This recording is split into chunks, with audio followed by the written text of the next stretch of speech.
அனைவருக்கும் வணக்கம். நான் உங்கள் தி சஞ்சீவ்குமார். இன்னைக்கு நான் உங்களுக்கு சித்ரகுப்தன் அப்படிங்கிற சுவாமி எப்படி பிறந்து வந்தார் அப்படிங்கிறது தான் சொல்ல போறேன். ஒரு நாள் சிவனும் பார்வதியும் கைலாயத்தில் உட்காந்துட்டு இருக்கா. அப்படி உட்காந்துட்டு இருக்கும்போது சிவன் பார்வதி கிட்ட எனக்கு ஒரு எழுத்தாணியும் எழுதுற பலகையும் எடுத்துன்னு வா அப்படின்னு சொன்னோன்னே பார்வதியும் எழுத்தாணியும் எழுதுற பலகையும் எடுத்துன்னு வந்தா. எடுத்துன்னு வந்தோன்னா சிவன் அதில் ஒரு சின்ன பையனோட படத்தை வரைகிறார். அப்படி வரைஞ்சோன்னா அம்பாள் கிட்ட கொடுத்து நீ இதை உண்மையான உருவமாக மாற்றி காமி அப்படின்னு சொன்னோன்னே அம்பாளும் உண்மையான உருவமாக மாற்றி காமிச்சா. அப்படி மாற்றி காமிச்சோன்னே சிவன் அம்பாள் பார்வதி என்னன்னு கேட்டால் இது யார் அப்படின்னு சொன்னோன்னே இவன் பேர் தான் சித்ரகுப்தன் அப்படின்னு சொல்லி இவனும் உனக்கு இனிமேல் பிள்ளையார் முருகன் மாதிரி ஒரு 3வது பையன் அப்படின்னு சொல்லி சிவன் சொன்னார். இவனுக்கு இவன் கொஞ்ச நாளாக இப்படி பெரியவன் ஆனோன்னே இவனுக்கு ஒரு பட்டம் கொடுக்கணுமே அப்படின்னு சொல்லி அம்பாள் கேட்டா.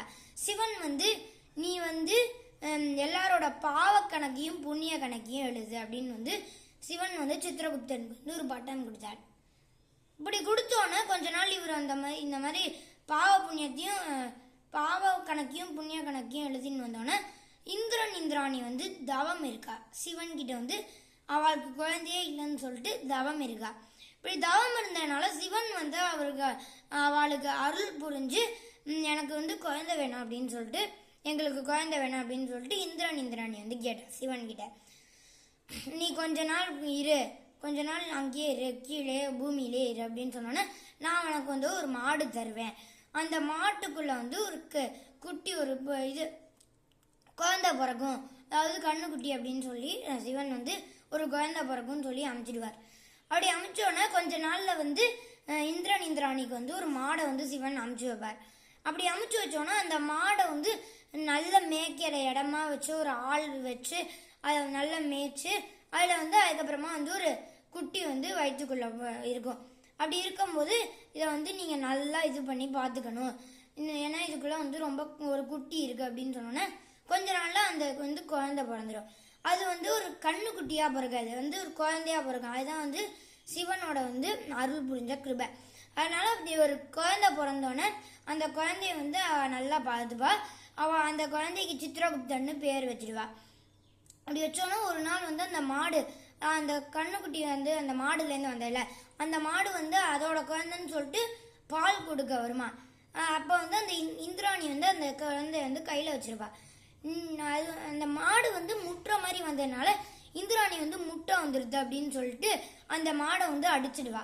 அடிச்சோன்னா அந்த மாடு டைரக்டா சிவன் கிட்ட போயிடும், கைலாயத்துக்கு போயிடுமா. அப்போ சித்ரகுப்தனும் அந்த மாடு சிவன் கிட்டேயே அப்படியே இருக்கும். அதுக்கப்புறமா சித்ரகுப்தன் அந்த சித்ரகுப்தன் கொஞ்ச நாள் இவாகிட்டே இருப்பான். அந்த கொஞ்ச நாள்ல அந்த சித்ரகுப்தனுக்கு ஒரு ஸ்டேஜ் வந்தோடனே சிவன் திரும்பவும் சித்ரகுப்தனை வாங்கிட்டு போயிடுவார். அந்த இந்திராணி சித்ரகுப்தனை சந்தோஷமா கொடுத்துருவார் சிவன் கிட்ட கொஞ்ச நாள் வாழ்ந்தாச்சுன்னு. அதுக்கப்புறமா திரும்பவும் சிவன் சித்ரகுப்தன் நீ திரும்பவும் இந்த பட்டத்தை பண்ண ஆரம்பிக்கலாம் அப்படின்னு சொல்லிட்டு சித்ரகுப்தன் திரும்பவும் எல்லாரோட பாவ கணக்கையும் புண்ணிய கணக்கையும் எழுத ஆரம்பிச்சிட்டார். அதனால்தான் சித்ரகுப்தன் இவருக்கு விசேஷமான நாள் என்னன்னு கேட்டால்னா சித்ரா பௌர்ணமி, அதாவது சித்திரையில வர பௌர்ணமி சித்ரா பௌர்ணமி. அது அவருக்கு விசேஷமான நாளாக அமைஞ்சிருக்கு. அதனால நீங்களும் உங்களுக்கு எப்பப்பெல்லாம் டைம் கிடைக்கிறதோ புண்ணியமா இருக்கணும்னா ராமா, இந்த மாதிரி சீதா ராமஜெயம், சிவாய நமஹ, இந்த மாதிரி நிறையா சுவாமிகளோட வார்த்தைகள்லாம் சொன்னால் நீங்கள் உங்களுக்கும் நிறையா புண்ணிய கணக்கு கிடைக்கும்.